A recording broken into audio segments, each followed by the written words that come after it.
Konnichiwa Indian ओटाकुस, मैं हूँ L and आपका दिल से ओटाकू चैनल पे बहुत बहुत स्वागत है। आज हम देखने वाले हैं द प्रॉमिस नेवरलैंड के एपिसोड 11 की Hindi explanation. But before that चलिए देखते हैं कि हमने लास्ट एपिसोड में क्या देखा। लास्ट एपिसोड में हमने देखा कि नॉर्मन की शिपमेंट के बाद एमा एंड रे हार मान चुके हैं एंड देखते ही देखते 2 मंथ्स बीत गए। अब बारी थी रे के शिपमेंट की, जो कि उसके एग्जैक्टली बर्थडे यानी कि 15 जनवरी को थी।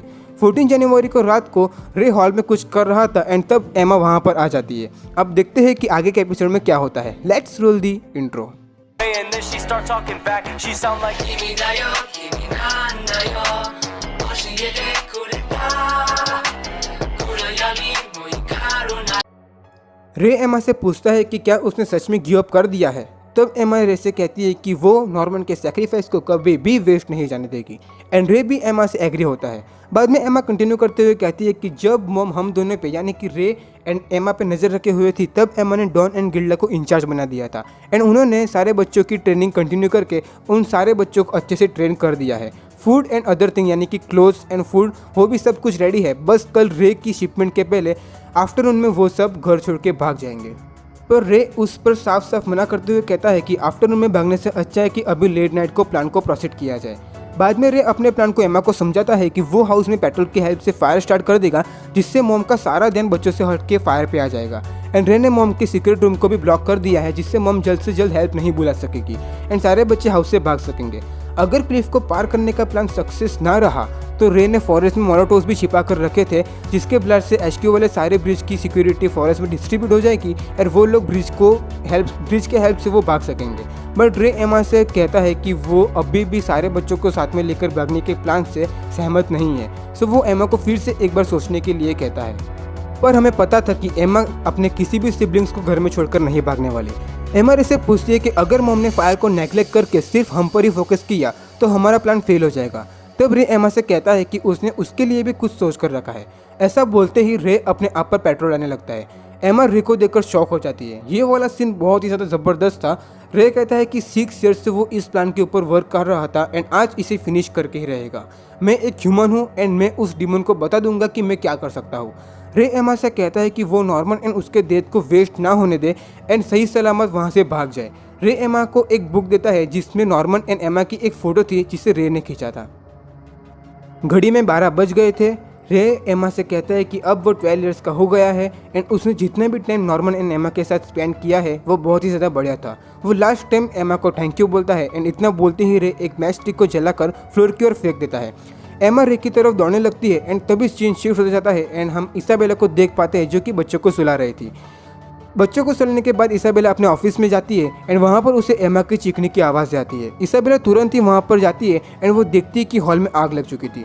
एमा रोती हुई इसाबेला को रे को बचाने के लिए कहती है। इसाबेला ट्रैकर्स को चेक करती है एंड रे की लोकेशन एग्जैक्ट फायर के बीच ही दिखा रही थी। इसाबेला तुरंत ही फायर एक्सटिंग्विशर लाती है जिससे कि वो कम से कम रे के ब्रेन को बचा सके।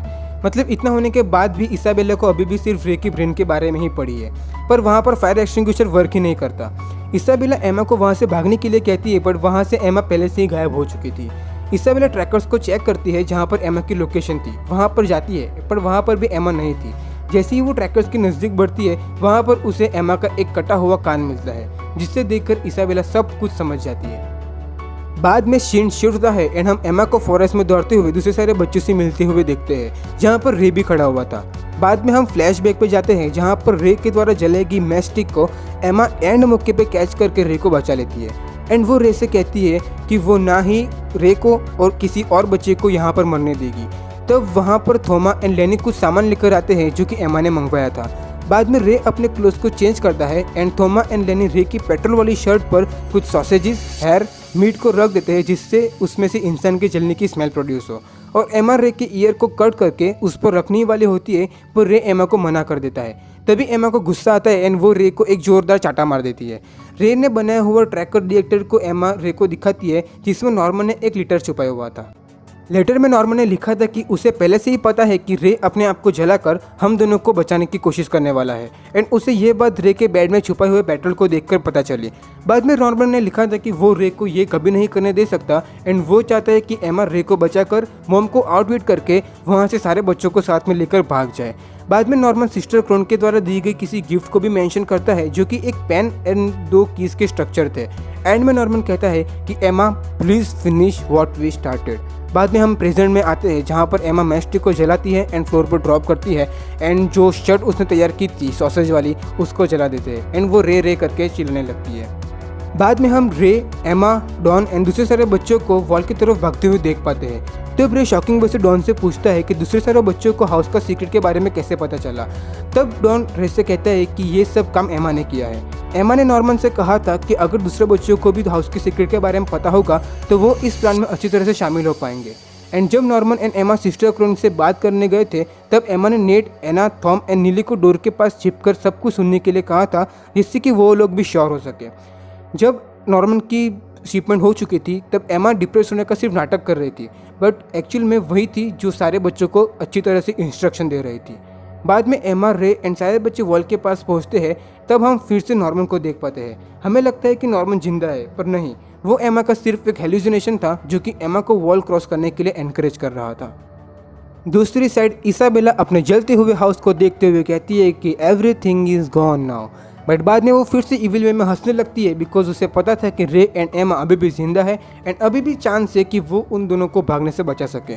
वॉल क्रॉस करते समय रे सारे बच्चों को फिर से एक बार देखता है एंड उसे पता चलता है कि स्टिल वो सिर्फ इतने नहीं थे, कुछ बच्चे मिसिंग है।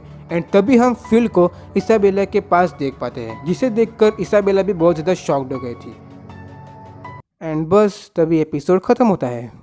द प्रॉमिस नेवरलैंड का एपिसोड 11 मेरे एनिमे लिस्ट का one of the best anime episode है जिसमें फुल ऑफ थ्रिलर, रोमांच एंड एवरीथिंग जिस वजह से सारी मिस्ट्री खुलती है वो बहुत ही ज़्यादा अमेजिंग था।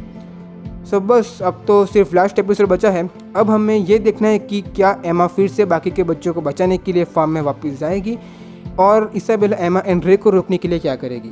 अगर आपको ये वीडियो अच्छी लगी हो तो आपको पता ही है क्या करना है, ठीक है? Like, share, subscribe, comment, okay. And अगर आप इस चैनल पर न्यू है तो हमारे चैनल को सब्सक्राइब करके बाजू वाला बेल आइकन जरूर प्रेस कर देना क्योंकि हम प्योर एनिमे कंटेंट लाते रहते हैं।